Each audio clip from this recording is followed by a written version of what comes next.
Hey, I'm Kyle Hudak, 3D modeler for Titanic, Honor and Glory.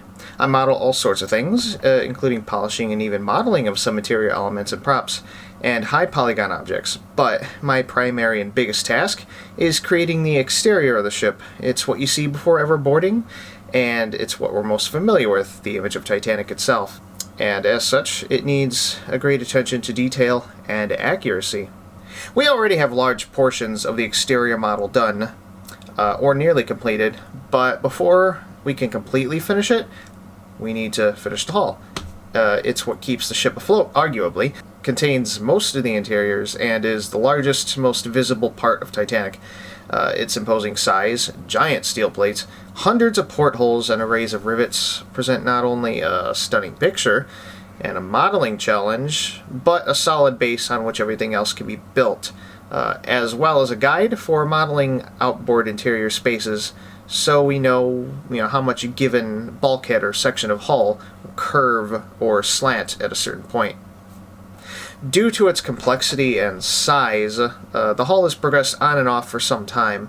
It's gone through one or two revisions to improve accuracy and fix errors, and a number of fine-tuning passes to improve its quality and look, as well as to optimize it, with the exception of several sections on the port side, which have unique porthole and drain layouts. Only the starboard side is being made, with non-unique portions mirrored to the port side. Even with this method, however, it still leaves many hundreds of shell plates, the steel plates covering the hull, each one represented in 3D, to work on.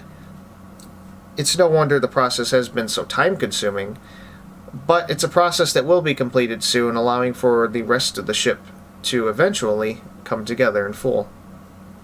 Another reason for the lengthy modeling process is the detail. Hundreds of portholes had to be cut, as well as hundreds of sewage outlets which line the hull. Basic rivet patterns have been mapped below the waterline, where they were more visible, although ironically less visible because they were below the water. And even the more visible hydraulic riveting patterns have been carefully mapped to the shear strakes, which were rows of double-layered steel plates along the upper hull, providing bands of strength to the ship. Here they needed particularly robust rivets. There are shell doors, coal chute doors, mooring ports, and hawse ports, butt straps, lettering on the hull, and many other fine details on the hull. As mentioned, every steel plate is there, top to bottom. You can count them if you wish, and see how many there were. They line the bottom, the sides, under the counterstern, and wrap around the wing propeller bossings, which is a particularly challenging area, and I don't recommend doing it. Modeling of the hull began with a very simple model outlining the overall shape.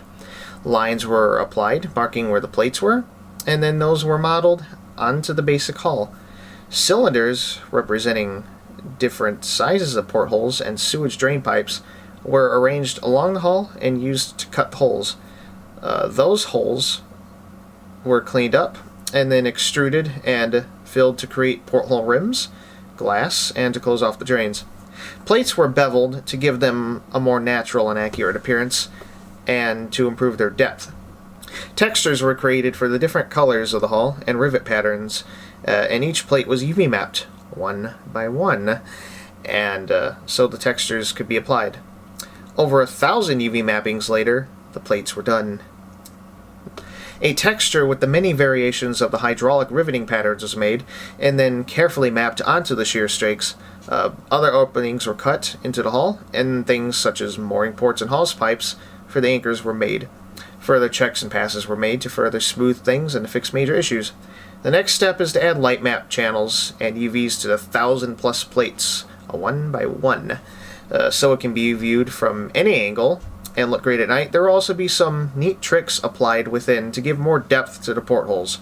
Once finished, there are only a few last details to model and add, a few last texture tweaks, and final checks to make sure it's ready to go. Then it's time to finally focus on the rest. In the scheme of that process, work on the hull is probably close to 90% complete, with the focus now being on final polishing, checks, and work on a few extra details. Next will be light mapping and those final details to make the hull look extra good.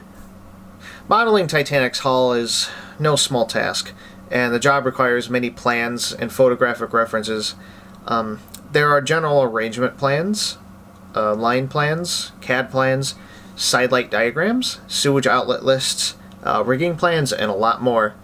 Both Titanic and Olympic exterior photographs were used to study the hull in greater detail, and the best photos are those that you can look at and never stop finding new elements to add to the model.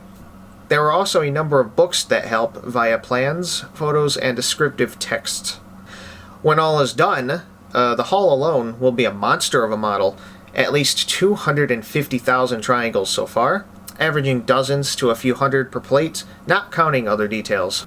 Nearly 2,000 shell plates, over 1,100 portholes, and nearly 600 discharge openings cut, a lot of them one by one. There are approximately 60,000 rivets marked on the upper hull, a very rough estimate, and far, far more marked in basic patterns below the waterline where they're not seen. Luckily, none of those needed to be placed one by one, the rivets. The numbers don't lie, though. It's a titanic task.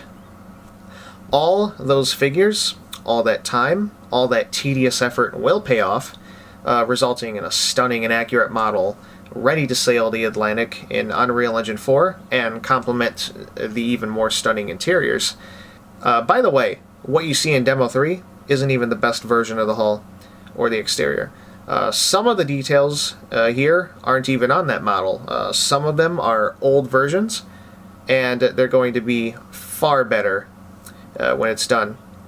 We are pretty excited for the day when you can all experience it for yourselves.